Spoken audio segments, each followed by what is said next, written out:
Welcome everyone. आज हम gamma functions पे रिलेटेड कुछ जो इम्पॉर्टेंट प्रैक्टिस क्वेश्चंस हैं वो प्रैक्टिस क्वेश्चंस डिस्कस करेंगे। इसका कंसेप्ट हम पढ़ चुके हैं पहले वीडियोस में, तो वो कंसेप्ट आपने नहीं पढ़ा है तो वो वीडियोस आप देख सकते हैं जाके। उसके अलावा जितने भी इम्पॉर्टेंट जो इसके बेसिक प्रैक्टिस क्वेश्चंस हैं वो सारे क्वेश्चंस हम डिस्कस करेंगे।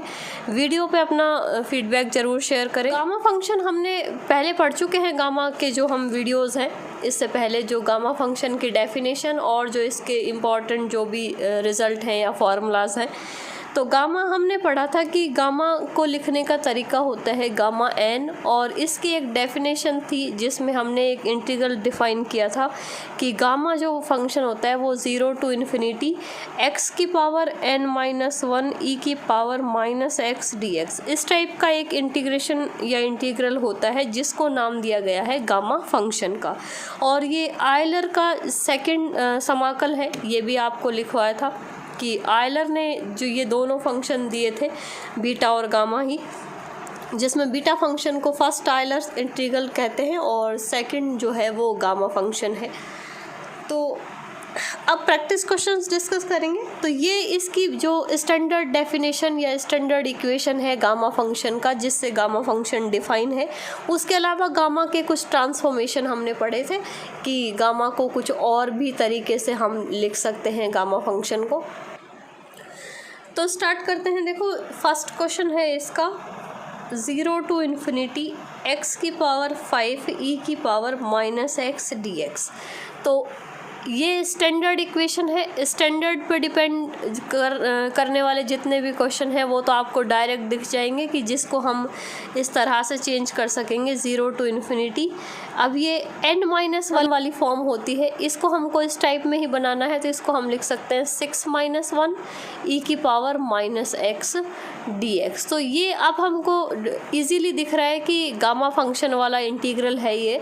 तो हम इसको यहाँ से n की जगह जो वैल्यू है वो 6 है तो ये वैल्यू आ जाएगी यहाँ पे गामा 6, और गामा 6 को सॉल्व करेंगे तो ये आएगा 5 फैक्टोरियल, और 5 फैक्टोरियल को सॉल्व करेंगे तो ये 5 × 4 × 3 × 2 × 1 इस तरह से फैक्टोरियल या गामा को सॉल्व किया जाता है।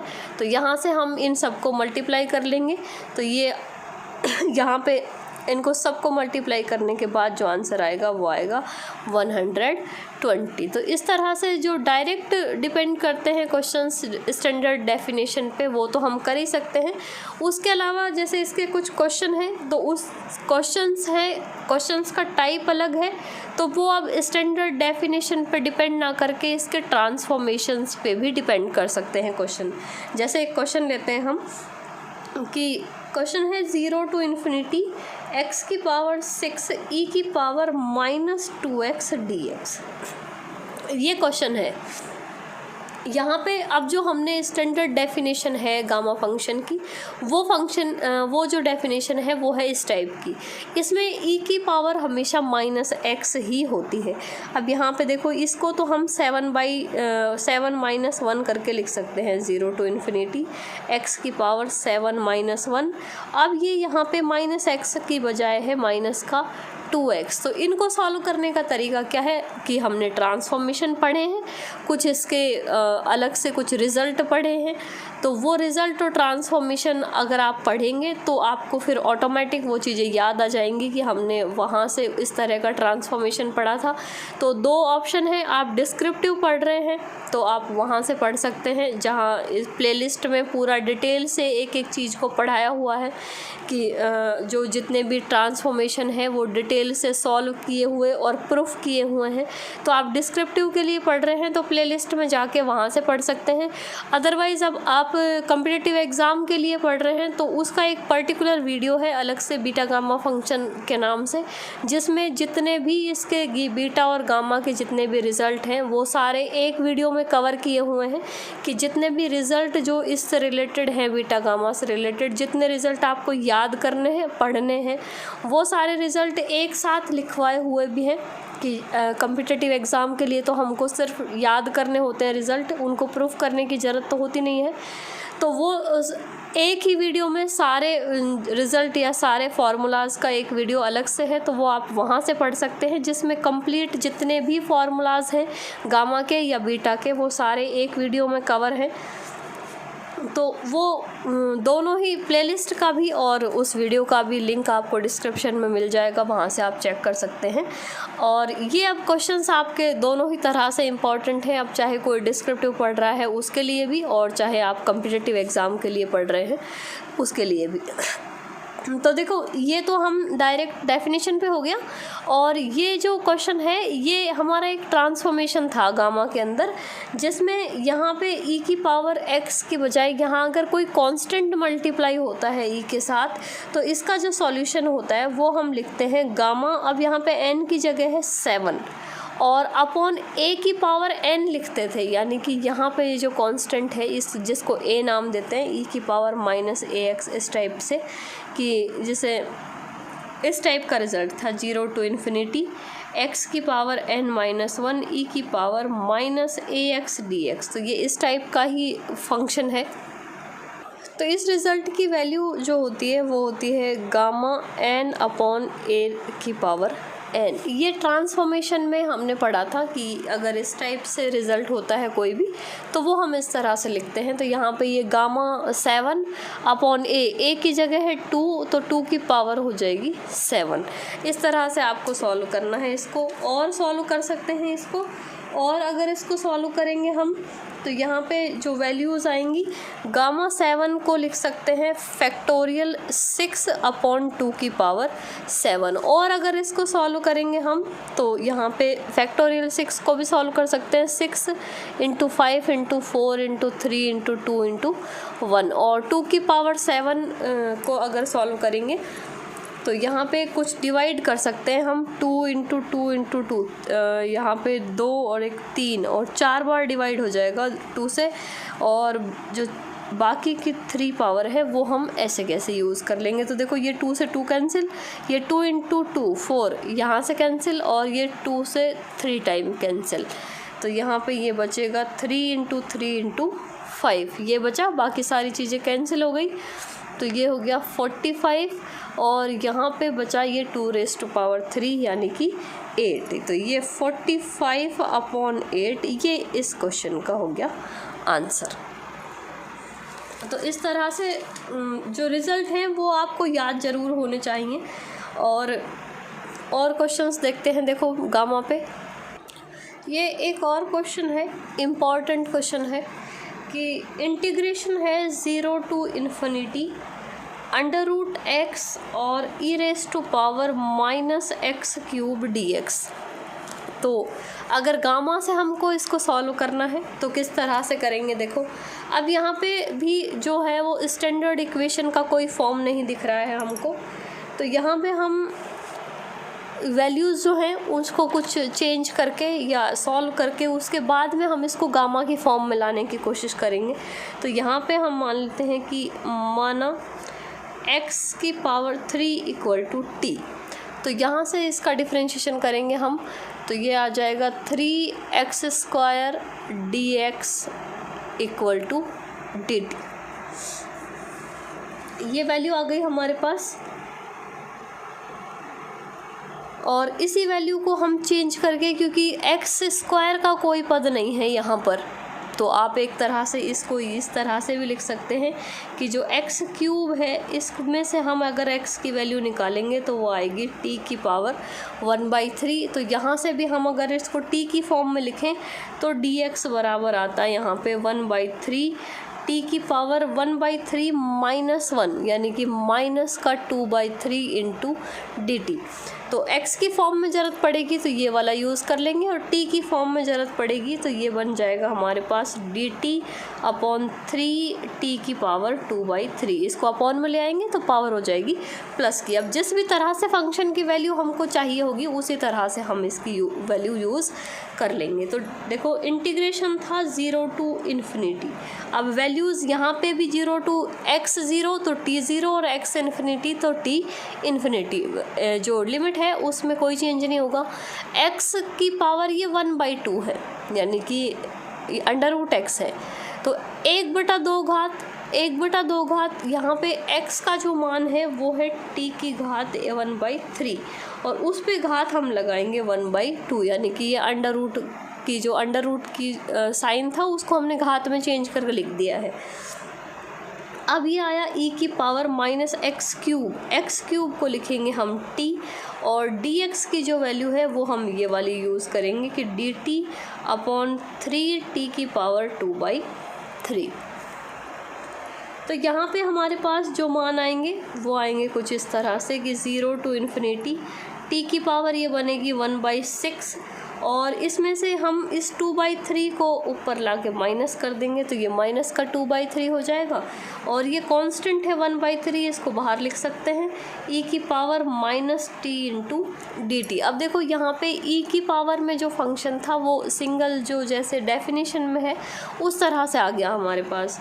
तो और सॉल्व करते हैं इसको, देखो तो ये 1/3 0 to ∞, यहाँ पे ये जो e की घात बनेगी ये क्या बनेगी यहाँ पे, तो ये 1-4 यानी कि माइनस का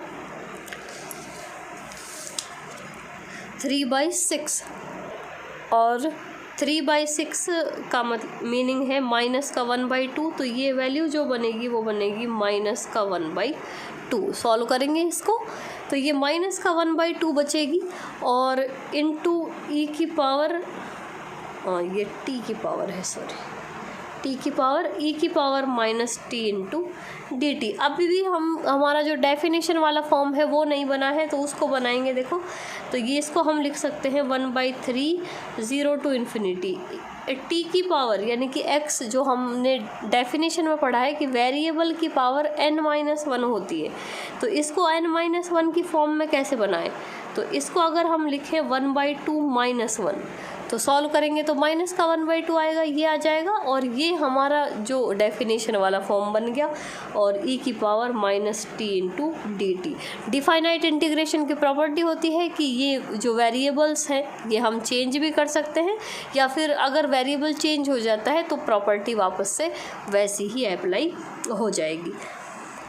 तो ये 1/3, तो ये वैल्यू बनेगी हमारे पास गामा 1/2 और गामा 1/2 की वैल्यू हम जानते हैं कि गामा 1/2 होता है √π/, अब ये 3 में आ जाएगा तो ये आंसर हो गया इसका √π/3।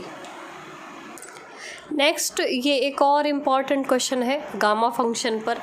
तो गामा फंक्शन की फॉर्म हमको दिख रही है लगभग, लेकिन सिर्फ जो प्रॉब्लम है वो है e की पावर -x में, कि -x नहीं है, x की पावर 4 है। तो इसको हम चेंज करेंगे और इसको गामा की फॉर्म में लाने की कोशिश करते हैं। तो यहाँ पे हम इसको लिखते हैं सॉल्यूशन और यहाँ पे पुट करेंगे कि पुट x की पावर 4 = t, कि यहाँ पे ये जो पावर 4 है इसको हम अदर वेरिएबल में चेंज करके और इसको गामा की फॉर्म में ले आएंगे। तो डिफरेंशिएशन करेंगे या पहले आप इसको भी चेंज कर सकते हैं, तो इसको चेंज करेंगे तो ये आएगा x बराबर t की पावर 1/4, तो यहाँ से ये dt बराबर आ जाएगा 1/4 t की पावर -3/4 इंटू dt। अब वैल्यूज़ जैसे भी चाहिए होंगी वैसे ही हम रख लेंगे। तो ये इंटीग्रेशन है 0 to ∞ x² e की पावर -x की power 4 dx into 0 to ∞ e की पावर -x की पावर 4 dx। वैल्यूज़ अप्लाई करते हैं। देखो x0 तो t0 और x∞ तो t भी ∞। तो x² यानी कि t की पावर 1/2 हाफ हो जाएगा और e की पावर -x की पावर 4 है तो ये e की पावर -t और dx की जो वैल्यू है वो है 1/4 t की पावर -3/4 इंटू dt। उसके बाद एक इंटीग्रेशन और है, इसमें भी 0 to ∞ और e की पावर -t और dx की वैल्यू है 1/4 t की पावर -3/4 इंटू dt। वैल्यूज़ रख देंगे हम और जो आंसर आएगा वो आंसर देखते हैं। देखो इन पावर्स का टोटल करेंगे। देखो यहाँ पे जो t की दो जगह पावर है, एक पावर है 1/2 और एक पावर है -3/4। तो इनको सॉल्व करेंगे 1/2 प्लस का और 3/4 माइनस का।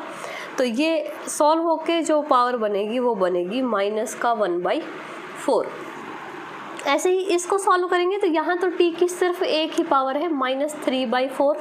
तो यहाँ पे जो t की घात है वो है -3/4। अब हमको लिखना कैसे है इनको, तो वो लिखने का तरीका देखो कि इसको लिखेंगे हम, कांस्टेंट बाहर निकाल लेते हैं। दोनों इंटीग्रेशन में से एक साथ बाहर निकाल लेंगे कांस्टेंट को। तो ये 1/4 बाहर आके और ये हो जाएगा -1/4 इंटू 1/4 16 हो जाएगा ये। और ये फर्स्ट इंटीग्रेशन है 0 टू इन्फिनिटी पावर, और ये जो t की पावर -1/4 थी, क्योंकि जब भी हम डेफिनेशन पढ़ते हैं तो x की पावर n-1 वाला फॉर्म लिखा होता है। तो यहाँ पे भी हम इसको कुछ इस तरह से कन्वर्ट करके लिखेंगे कि ये जो -1/4 है इसको हम लिख सकते हैं 3/4 -1, यानी कि इस वाली फॉर्म में बना के, क्योंकि जो डेफिनेशन में फॉर्म आता है वो x की पावर n-1 के रूप में लिखा होता है। तो इसको हमने लिख दिया, जो ये -1/4 था उसको लिख दिया 3/4 -1, और e⁻⁻t dt ये वैसा का वैसा है। इस इंटीग्रेशन को लिखते हैं। देखो इस इंटीग्रेशन में जो पावर है वो है -3/4। तो इसको कैसे लिखेंगे, इसको लिखने का तरीका है कि हम इसको लिख सकते हैं 1/4 -1। तो सॉल्व करेंगे तो -3/4 आएगा और एक इंटीग्रेशन बन गया ये। और सॉल्व करते हैं। अब ये जो है गामा की डेफिनेशन बन गई हमारे पास, ये 1/16 बाहर, ये गामा 3/4 बन जाएगा, क्योंकि बाकी की जो स्टैंडर्ड डेफिनेशन है गामा की उस वाली फॉर्म में लिखा हुआ इंटीग्रेशन पूरा।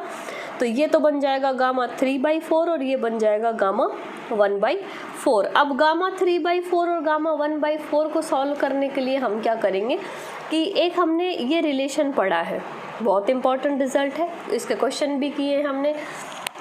इस पे अलग से जितने भी क्वेश्चन जैसे जो माइनस वाले फॉर्म में बन सकते हैं वो क्वेश्चंस भी किए हैं, और इससे हम इसको सॉल्व कर सकते हैं। क्योंकि अगर हम ये वाला फॉर्मूला यूज़ करेंगे कि gamma n into gamma 1 - n बराबर होता है π/sin n π, यहाँ हम n की वैल्यू पुट कर देंगे n बराबर 1/4। तो इसको सॉल्व करेंगे तो देखो ये आएगा गामा 1/4 एंड ये आएगा गामा 3/4। 1/4 करेंगे तो 3/4 आ जाएगा, और यहाँ पे n की जगह रख देंगे 1/4। ये वैल्यू 1/√2 होती है, √2 ऊपर चला जाएगा और ये वैल्यू आ जाएगी √2 पाई। वो पाई वाली वैल्यू जो √2 पाई वैल्यू है वो हम यहाँ रख देंगे कि 1/16 ऐसे कैसे, और इसकी जो वैल्यू है वो आ गई है यहाँ से √2 इंटू पाई।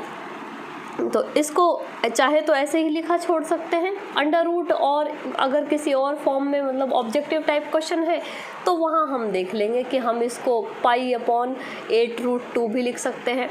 तो वो जिस भी तरह से आंसर लिखा हो उस फॉर्म में लिख सकते हैं। अदरवाइज डिस्क्रिप्टिव क्वेश्चन में ये इसका आंसर यहाँ पे फिनिश है। तो ये भी एक गामा का इम्पॉर्टेंट क्वेश्चन था।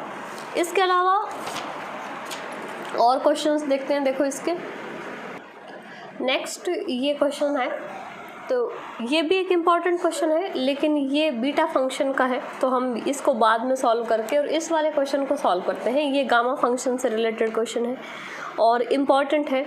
अब ये जो इंटीग्रल है या जो भी क्वेश्चन है जिसमें हमको प्रूफ करना है, तो डायरेक्ट हमको यहाँ पे गामा की या बीटा की कोई भी डेफिनेशन दिख नहीं रही है, तो हम थोड़ा चेंज करके और इसको तब गामा की फॉर्म में चेंज करके और ये जो वैल्यू है वो गामा के अंदर आएगी इसका सॉल्यूशन। तो देखो किस तरह से कि अब यहाँ पे ये e की पावर में फंक्शन लिखा हुआ है, जो स्टैंडर्ड जो हमारी डेफिनेशन है उसमें e की पावर सिर्फ -x होता है, यहाँ पे है x की पावर n। तो यहाँ पे हम इसको मान लेंगे कि माना x की power n equal to y, इसको मान लेंगे हम y। तो अब दो तरीके हैं, या तो आप इसको x की वैल्यू निकाल लो यहाँ से कि x बराबर आ जाएगा y की पावर 1/n, और या फिर हम डायरेक्ट इसका डिफरेंशिएशन कर सकते हैं, तो किसी भी तरह से कर लेंगे। तो अब यहाँ पे अब डिफरेंशिएशन करेंगे क्योंकि dx का मान चाहिए हमको, तो वो dx का मान कैसे आएगा,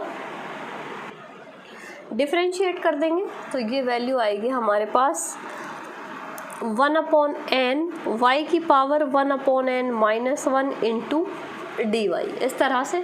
और यहाँ से हम इसको सॉल्व कर सकते हैं, तो सॉल्व करेंगे तो ये वैल्यू आएगी हमारे पास इसकी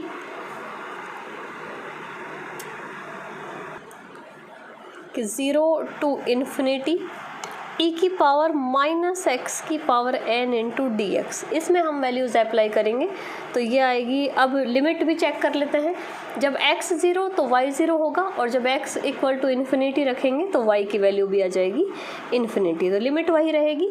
और e की पावर -x की पावर n, तो ये e की पावर -y हो जाएगा, हमने इसको वैल्यू को पुट किया है। और dx की जगह आ जाएगा 1/n y की पावर 1/n -1 इंटू dy। इसमें से हम 1/n जो कांस्टेंट है इसको बाहर निकाल सकते हैं, तो 1/n कांस्टेंट बाहर आ जाएगा और ये वैल्यू बच जाएगी 0 to ∞ e की पावर -y और y की पावर 1/n -1 इंटू dy। ये गामा फंक्शन की जो स्टैंडर्ड डेफिनेशन है उसके फॉर्म में आ गया है अब ये फंक्शन, कि x की पावर लिखी होती है कि x की पावर n-1, अब उस n की जगह लिखा हुआ है 1/n। तो यहाँ से जो हमारे पास मान आएगा इसका 0 to ∞ e की पावर -x की power n into D x का, तो ये मान आएगा 1/n, और इसका पूरे की जो वैल्यू हो जाएगी वो हो जाएगी गामा 1/n, क्योंकि यहाँ पे ये 1/n में से माइनस हो रहा है। और ये वैल्यू हम जानते हैं, इसको ऐसे लिख सकते हैं कि 1/n गामा 1/n। और इसको लिखने का एक तरीका है कि जब इस तरह से लिखा होता है तो हम इसको अंदर भी ले जा सकते हैं, सॉल्व भी कर सकते हैं। तो अंदर जाएगा तो ये 1 प्लस हो जाएगा, यानी कि 1/n + 1 या 1 + 1/n, किसी भी तरह से लिख सकते हैं। तो ये जो हमारा रिज़ल्ट था वो प्रूफ हो गया कि 0 to ∞ x की पावर e की पावर -x की power n into D x बराबर होगा गामा 1 + 1/n। ये हमको रिज़ल्ट प्रूफ करना था। एक इसका डिडक्शन और है कि हम अगर x की वैल्यू पुट कर दें यहाँ पे, x की नहीं सॉरी यहाँ पे n की वैल्यू, अगर n की वैल्यू हम रखते हैं 2, एक डिडक्शन है इसका जिसमें हमको प्रूफ करना है कि साथ के साथ ये भी प्रूफ कीजिए कि इंटीग्रेशन ऑफ 0 to ∞ e की पावर -x² dx, इसकी जो वैल्यू होती है वो होती है √π/2। तो वो कैसे प्रूफ करेंगे, तो उसके लिए हमको पहले ये इस रिज़ल्ट को प्रूफ करना है, ये यहाँ तक तो करना ही है, इसके साथ इसका डिडक्शन है। तो हम e की पावर -x² है तो n की जगह हम 2 रख देंगे, और 2 रखेंगे तो ये आएगा 1 + 1/2, यानी कि ये 3/2 हो गया। और गामा 3/2 और गामा 3/2 को हम लिख सकते हैं 1/2 इंटू गामा 1/2।